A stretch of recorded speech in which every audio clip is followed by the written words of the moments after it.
I have known these two talented, hard-working people throughout my time in Oneonta, and am pleased to interview them tonight. Please welcome the director of Rabbit Hole, Taylor Weinberg, and president of Mask and Hammer, Kathryn Ricigliano.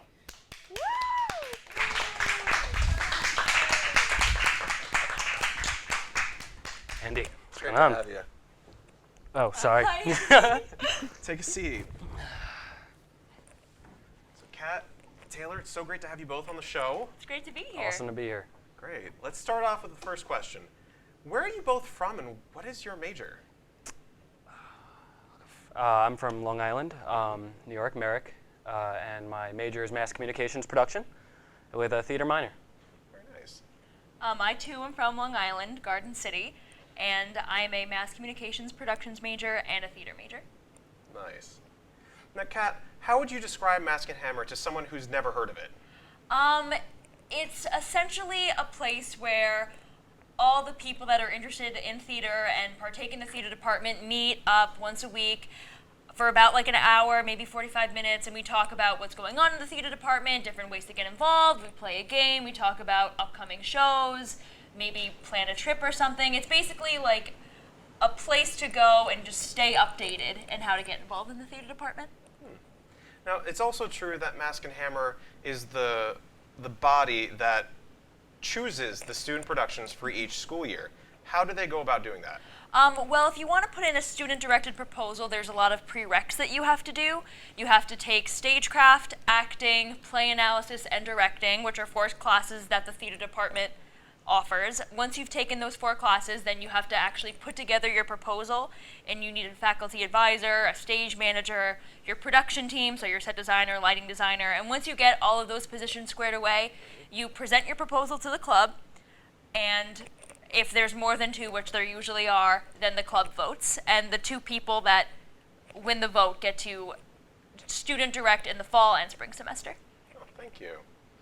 Well, what plays have the 2 of you been a part of? You've been around longer than me. Well, it started my freshman year. I was acting in The Matchmaker, and then that spring I acted in As You Like It.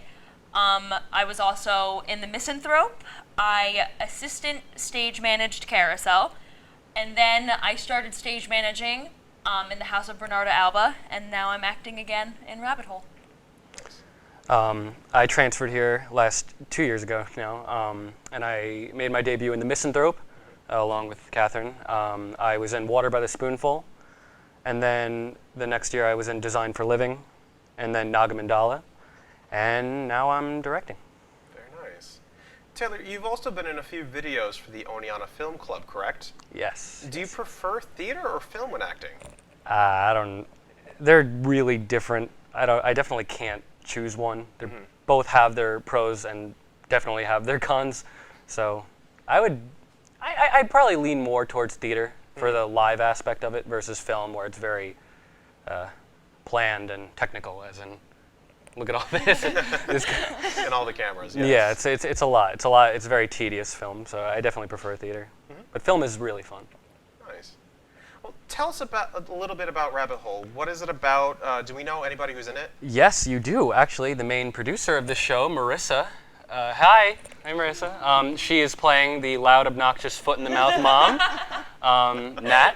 Kathryn is playing the mother, Becca, and Shadow LaValle, who's also appeared in a lot of film productions with me. He's playing opposite Kathryn. Rachel Parker, who is in Spelling Bee, is playing her sister. And then we have Jesse Gardner, who is the host of Terps. He was in Design for Living with me. Is playing the kid who actually sets off the main conflict of the play. The play really deals with grief, living with grief, moving on with your life with it instead of rejecting it and denying it. It deals with communication between not just lovers, between family members and close ones to you. Deals with love. And it has a lot of things going on. It's very contemporary. These are characters that we all know that aren't realistic. It's not. They are realistic. It's very not. It's supposed to be deep. I mean, it's deep in its own right, but this is a very relatable story that I think will fit the college audience very well. Thank you. Was there a reason that compelled you to choose the rabbit hole over a different play? Yeah. Well, there are a few things. The first was I wanted to choose a demographic that the theater department could realistically fit, because we are we're kind of few in number, so I didn't want to choose a play that required a lot of people, or else I wouldn't want to put myself in a position where I couldn't do what I wanted to do. So then I found this play via Amazon, and I also knew we actually have done a play by the playwright before, Fuddy Mears, about 3 years ago. The one that I'm doing is a little bit more contemporary, in the sense that it's definitely more serious and dealing with a bigger issue than a lot of other of his plays. Yeah. Thank you.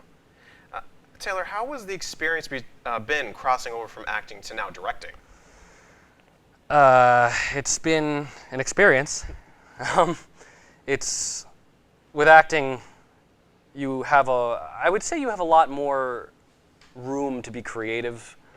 Not that you can't be creative as a director, but when you're an actor, you can kind of just make a lot of things work, as opposed to directing, where you really need to have a one-mind track to getting what you need to do to get done. It's a lot more technical in this sense, but it's a lot more rewarding in a lot of other ways too. It's weird. It's weird. And has it been different working with an entire production team of students rather than a production team of faculty? Yeah, it's really awesome, because obviously theater is all about the collaboration. And I mean, we're at college, and what other way to make the college experience what it's supposed to be than collaborate with people you know and trust, and make a set happen, and make awesome costumes and lights, and it's a lot of things coming together at once, and having students part of that process, as opposed to people who are more professional and have been doing it. It's a little more, there's a lot more stakes in it, but at the same time it makes it more rewarding in a way that students can just have it together. It's not just mine, it's everybody's. So. Oh, thank you. When is the show playing? It will be going on October 29th through Halloween into November 1st, and November 1st is going to be a matinee at 2 p.m. Okay. And how can students see this? Students can see it by going to Hunt, and where else? You can get them online. You could also get them at the box office an hour before the performance. And the box office is in Fine Arts, correct? Yes. Okay. Well, thank you both for coming on the show. We'll be right back to do a new game called